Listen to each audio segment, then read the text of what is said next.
Hello, my name is Jillian Foster, and I will be presenting on the topic of domestic terrorism. So I'm going to go through the slides. I'm going to say click when I go to the next one.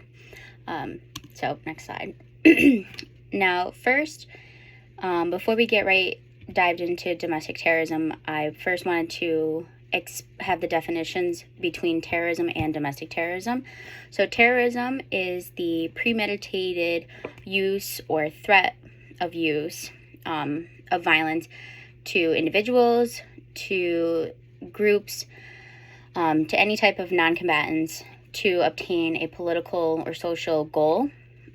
This is usually done through large audiences and is directly affecting victims.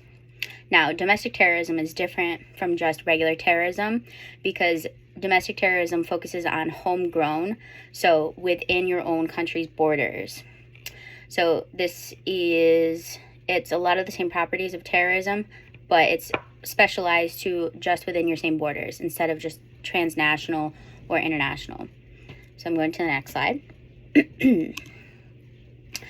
Now, after defining both terrorism and domestic terrorism, the use of the phrase and term domestic terrorism has seen a lot of different uses over the years.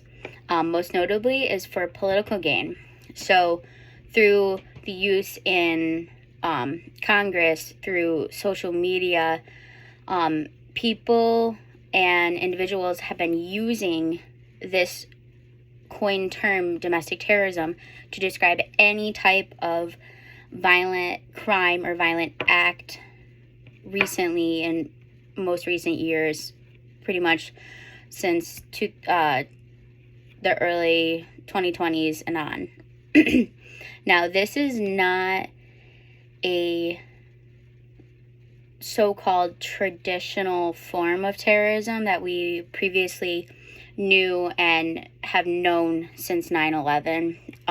When 9/11 happened, the following year with the Patriot Act, it defined and gave the individual the ability to show that terrorism is something, either just the scary person in a cave in another country, but that they could affect us. And it's not so much that people would think about traditional terrorism to happening by our own people on our own soil. And another use of the term domestic terrorism that I've seen through literature and research has been this long debate about over-exaggeration. So is this term over-exaggerated? It's a very controversial topic, but a lot of the use of this term tends to go towards an over-exaggeration, and especially in the day and age we live in now with social media, it just blew up.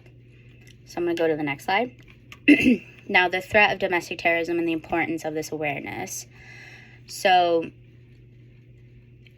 in recent news, back in 2021 in June, President Biden released the National Strategic Strategy, for counter domestic terrorism. Now, this policy, this whole document, identified and stated that this is now the top threat to the United States. Domestic terrorism is now the top threat. So he has a 4-part pillar plan to go about and combat domestic terrorism. Now, another threat and importance is the conversation between a lone actor and an organization. So a lone actor has the unpredictability aspect to it, where an organization, you can keep track of them. They have more of a predictability because they follow usually a set term of ideology, or they have like a doctrine. But lone wolves, lone actors are very unpredictable. They usually are very focused and honed on one wrongdoing or one aspect in their life that they focus on and act on. And the whole issue now and the importance of the threat of domestic terrorism is through social media, through the internet. Back in the early 2000s, when 9/11 happened, social media had not blown up. The internet was still creating and figuring out how much you could do on the internet. But social media nowadays, it has a massive radicalization process that these lone actors and these organizations can use to push out and get their coverage, find people that are willing to join their organizations or join their cause.